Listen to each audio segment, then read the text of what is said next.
یہ تصویر جو آپ دیکھ رہے ہیں یہ ہے مدینہ منورہ کا جنت البقیع قبرستان۔ یہاں پر تقریباً 10,000 صحابہ کرام کی قبریں موجود ہیں، اور یہاں پر رسول پاک صلی اللہ علیہ وسلم کے سوائے 2 پاک بیویوں سیدہ خدیجہ اور سیدہ میمونہ کے علاوہ باقی تمام ازواج محترات اسی جگہ پر مدفون ہیں۔ کسی قبرستان کے اندر جنتی خواتین کی سردار سیدہ فاطمہ رضی اللہ تعالی عنہا بھی مدفون ہیں، اور یہیں پر رسول پاک صلی اللہ علیہ وسلم کے لگتے جگر ابراہیم اور آپ کے چچا عباس بھی اسی جگہ پر مدفن ہیں۔ لیکن ذرا غور کریں کہ اس قبرستان کے اندر کس قدر خاموشی ہے، اور تمام قبریں اسی حالت کے اندر زمین کے برابر ایک جیسی موجود ہیں، جیسے خود رسول اللہ صلی اللہ علیہ وسلم کی قبر مبارک روضہ رسول کے اندر اس وقت موجود ہے۔ بس ان قبروں پر نشانی کے لیے زمین سے کچھ ہاتھوں پر ایک پتھر موجود ہے۔ ایسا اس لیے ہے کیونکہ یہی اللہ کا دین ہے جو اللہ کے رسول اس امت کے لیے لے کر آئے تھے، اور اس لیے آپ دیکھیں گے نہ تو اس قبرستان کے اندر کوئی دربار بنا ہوا ہے،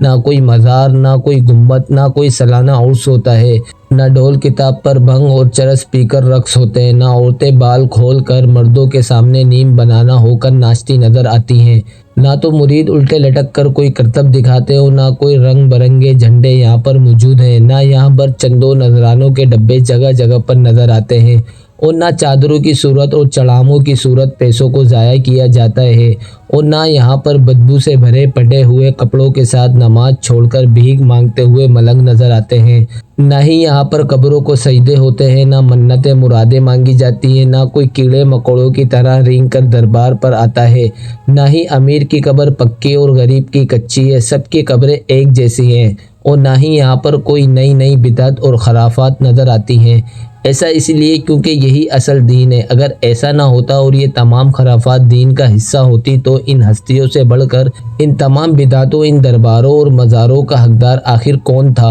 تو پھر سوچیں کہ آج یہ کون لوگ ہیں جو کہ خود کو کہتے ہیں تو مسلمان ہیں، لیکن انہیں توحید کی بنیاد تک کا نہیں پتہ، جو آج یہ کہتے ہیں کہ ہماری لاج رکھنا اور ہمارے تمام کام کرنا اور ہمارے اوپر سے مصیبت کو ٹال دینا ان کے مطابق سب سے بڑے مددگار یعنی شیخ عبد القادر جیلانی کے ذمے اولاد دینا، مردوں کو زندہ کرنا، ان کو موت دینا، فائدہ اور نقصان پہنچانا، غیب کی باتیں جاننا، یہ سب کچھ ان کی کرامتیں ہیں۔ ان ظالموں نے اللہ کے تمام خصوصیات ایک ایک کر کے اپنے بزرگوں کے خاتمے میں ڈال دی ہیں۔ اگر شرک اس کو نہیں کہتے ہیں تو پھر کہتے کس کو ہیں؟ ملنا گیا اگر تم کو ولیوں کے شہنشاہ سے، ملنا گیا اگر تم کو ولیوں کے شہنشاہ سے، خواجہ سی اجازت لو، خواجہ سی اجازت لو، بغداد چلے آؤ،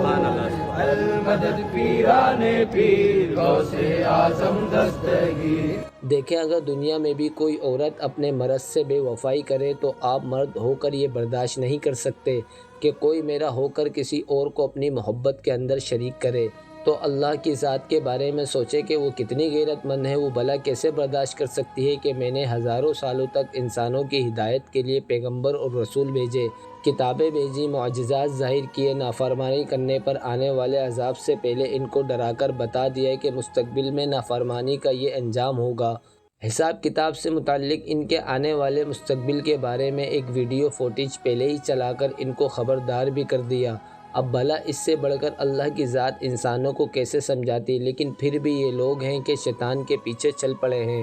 اور اسی لیے اللہ قیامت کے دن یہ فرمائے گا کہ یہ لوگ تو میرے ہیں ہی نہیں، جو کہ جس شیطان کے پیچھے یہ ساری عمر چلتے رہے یہ لوگ اسی شیطان کے ہیں۔ اور اس شیطان کے بارے میں بیان ہوتا ہے کہ وہ جہنم کے اندر آخری بات جب ان مشرکوں اور کافروں سے بات کرے گا تو کہے گا کہ میرا تم پر کوئی زور زبردستی نہیں تھی، تم لوگ اپنی مرضی کے مالک تھے، میں تو بس تمہیں وسوسے ڈالا کرتا تھا یا پھر مشورے دیتا تھا،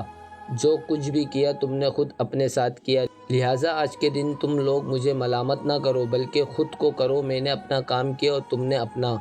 کہتے ہیں کہ جہالت جتنی گہری ہوتی جائے اس جہالت سے جگانے والا شخص جاہل کو اتنا ہی برا لگتا ہے، اور آج یہی حال ہے ان قبر پرستوں، اور آج کل شیعہ کے اندر گھوڑوں سے بھی مدد مانگنے تک پہنچ چکا ہے۔